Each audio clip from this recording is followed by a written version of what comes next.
अस्सलामुअलैकुम नाजरीन, volume 157 part 5 explain in Urdu Hindi. Episode की शुरुआत में मेहमद जंगल में बंधा होता है, इसलिए में क्योमाज वहां पहुंचता है और कई सिपाहियों को वहां देखते साथ ही उन पर टूट पड़ता है। दोनों को जमीन पर पटकने के बाद मेहमद को होश में लाता है। मेहमद गोंचा को पुकारता है तो क्योमाज कहता है हम उन्हें ढूंढ लेंगे, लेकिन अभी नहीं, चले शहजादे आए, आपकी हालत ठीक नहीं है। ये कहते साथ ही वो मेहमद को सहारा देकर खड़ा करता है तो मेहमद कहता है मैं तुम्हें ढूंढ लूंगा गोंचा। ये कहते साथ ही मेहमद आगे बढ़ जाता है। उधर हम देखते हैं कि उस्मान साहब और खवातीन उलझाई के तमाम सिपाहियों को मार डालते हैं। इसलिए में अलाउद्दीन बाला खातून के साथ वहां पहुंचता है। हाल अहवाल के बाद गोंचा कहती है उलझाई ने हम पर हमला किया, आपका शुक्रिया उस्मान साहब, आप वक्त पर पहुंच गए। फिर उरहान पूछता है हुजूर ये क्या हो रहा है। जवाब में उस्मान साहब कहते हैं लोमड़ियां भेड़ों को खा जाती हैं और फिर चरवाही के साथ मातम करती हैं, लेकिन हम इन लोमड़ियों को तलाश करेंगे। काई कबीले में इब्राहिम बे और मलका खातून अहमद की मैयत के पास मौजूद होते हैं। मैयत को देखते हुए इब्राहिम बे गमगीन होते हुए कहते हैं उस्मान मैं तुम्हें और तुम्हारे बेटों को जिंदा नहीं रहने दूंगा। मैं आज अपने बेटे को मिट्टी में दफन करूंगा, लेकिन कल मैं तुमसे ये जमीनें ले लूंगा।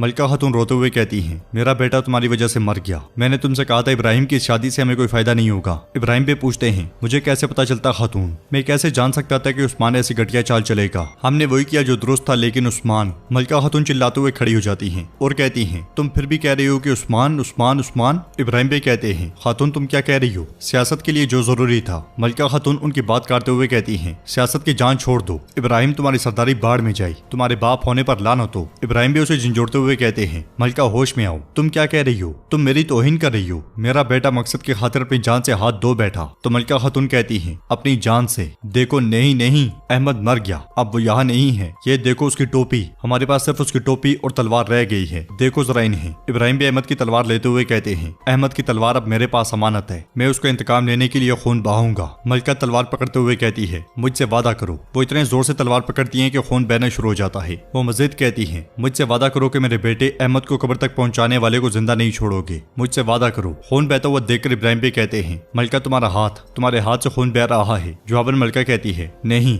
मेरे दिल से खून बह रहा है। यह सुनकर इब्राहिम भी उसका हाथ पकड़ते हुए कहते हैं मैं वादा करता हूँ, वादा करता हूँ, मैं सिर्फ अलाउद्दीन को मारूंगा नहीं, बल्कि मैं उसके साथ मौत से भी बदतर सलूक करूंगा। वो इस दुनिया में जहन्नुम के अजाब से गुजरेगा। तो मलका कहती है अगर तुम सियासत के बहाने अपने वादे से मुकर गई, फिर मैं तुम्हें माफ नहीं करूंगी, मैं उनकी और तुम्हारी जान ले लूंगी। ये कहते साथ ही वो अहमद की मैयत के पास बैठ जाती है। जंगल में उस्मान साहब अलाउद्दीन के साथ आगे बढ़ते हुए पूछते हैं अलाउद्दीन मुझे बताओ कि बाजार में क्या हुआ था। बाला खातून भी पूछती हैं अहमद की मौत कैसे हुई, क्या तुमने।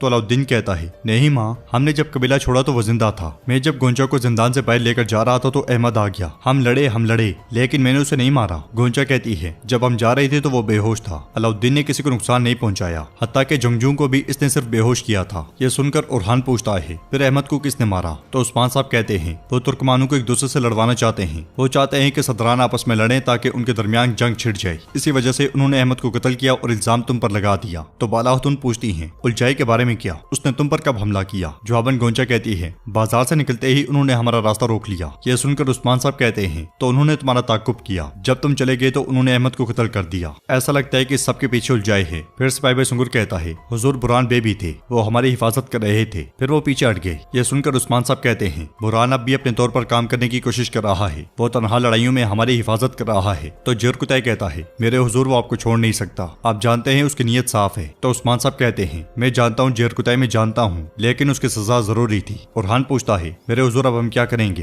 तो उस्मान साहब कहते हैं अब सब थक चुके हैं, अंधेरा होने वाला है, हम रात गार में गुजारेंगे। अलाउद्दीन पूछता है हम कबीले क्यों नहीं जाएंगे मेरे हुजूर। तो उस्मान साहब कहते हैं जब तक अदालत ना लगे हमें कुछ देर वहां नहीं जाना चाहिए। याकूब बे और इब्राहिम बे बहुत गुस्से में हैं, नहीं मालूम कि वो गुस्से में क्या करेंगे। फिर बाला खातून मुस्कुराते हुए कहती हैं गोंचा अलाउद्दीन मैं तुम्हें खुशखबरी सुनाना चाहती हूँ, ये शाम तुम दोनों के लिए बहुत अहम है। उस्मान साहब कहते हैं आज रात गार में एक इमाम आएंगे जो तुम दोनों का निकाह पढ़ाएंगे। यह सुनकर वो दोनों बहुत खुश होते हैं और अलाउद्दीन उस्मान साहब से लिपट जाता है। गोंचा भी बाला खातून से गले मिलती है और सब बेहद खुश होते हैं। दूसरी तरफ से बुरहान हंसरियों के साथ आगे बढ़ रहा होता है। वो झाड़ियों में से छुपते छुपाते आगे बढ़ते ही चले जाते हैं। नाज़रीन इसके बाद हम उलझाई का ठिकाना देखते हैं जो बहुत ही ज्यादा भयानक नजर आ रहा होता है। वो दोनों ठिकाने के पास पहुंचकर उसे देखने लग जाते हैं। उलझाई के वैश्य किसी को घसीट रहे होते हैं, किसी को पीट रहे होते हैं और किसी के साथ अजीब और गरीब किस्म के जुल्म कर रहे होते हैं। यह मंजर देखकर बुरहान कहता है तो इस लोमड़ी ने अपने लिए घर भी बना लिया है। जवाब नसरियो कहता है आखिरकार एक लोमड़ी जो है। तो बुरहान कहता है लेकिन उलझाए खुद यहाँ नहीं है, हम उसके आने का इंतजार करेंगे भाई, लेकिन अब चलो इससे पहले कि वो कुत्ता हमें सूंघ ले।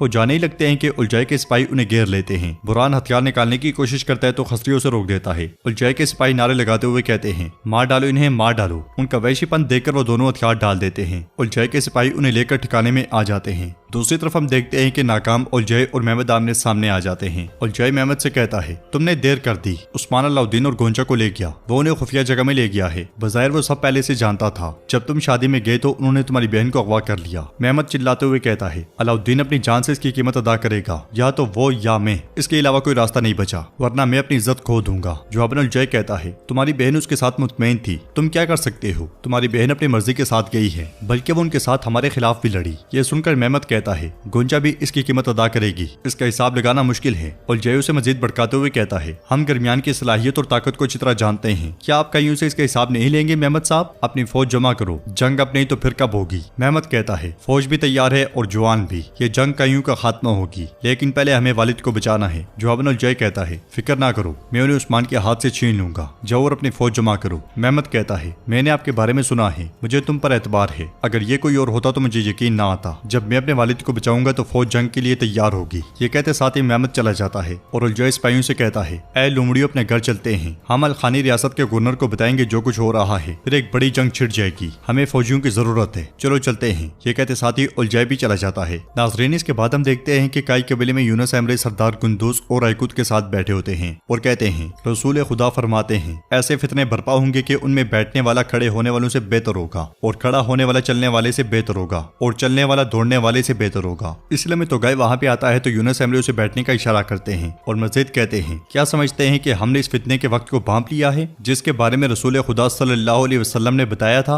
इस जमाने में वो लोग हैं जो दुनिया के खातिर अपने दीन से गाफिल हैं और जो नफाक के समुद्र से पीते हैं, अपने इक्तदार की खातिर अपनी हथेलियां बरते हैं। क्या हम में से कोई ऐसा है जो जितना पीता है उतना ही प्यासा होता है? क्या कोई अपने मोमिन भाइयों की पेट पीछे बुराई की मनसूबाबंदी कर रहा है? तो तुगाई पूछता है दरवेश साहब आप किस बुराई की बात कर रहे हैं? यहाँ अपने मोमिन भाइयों का खून बहाने वाले लोग भी हैं। उसका तंज से भरपूर जुमला सुनकर गुंदूस साहब कहते हैं जो कुछ हम अपनी आंखों से देखे बगैर कहते हैं वो बहुतान समझा जाता है, अल्लाह न करे कि ऐसा हो तो गयल। ये सुनकर यूनुस अमरे कहते हैं इसका मतलब है कि हम भी उस वक्त तक पहुंच चुके हैं। तुम कहते हो कि हमारे भाइयों के दरमियान लड़ाई हो रही है, ऐसी सूरत में हमें उस सुन्नत पर अमल करना चाहिए। हमने उसके बारे में क्या सीखा है? जो उसमें झांकेगा फितना भी उसे अचक लेगा और उस वक्त जिसे जहाँ भी पनाह मिल जाए बस वही पनाह पकड़ ले ताकि अपने दीन को फितनों से बचा सके। तो तुगाई कहता है मोमिन को मुस्तकिल हरकत में रहना चाहिए। ये बात आपकी बातों से मुत्तफिक नहीं है, हम तो यही जानते हैं दरवेश साहब। यूनुस अमरे उससे पूछते हैं क्या आप धुंध के माहौल में अपना रास्ता देख सकते हैं? तो गाय साहब अगर तुम कहते हो कि ज़ाहिरी आंखों से नहीं दिल की आंखों से देखूंगा तो ऐसा मत कहो, क्योंकि फितने में सबसे ज्यादा अंधी होने वाली चीज दिल की आंख है। फिर तुम अहले हक और बातिल में फर्क नहीं कर सकते, गालिब और आजिज में।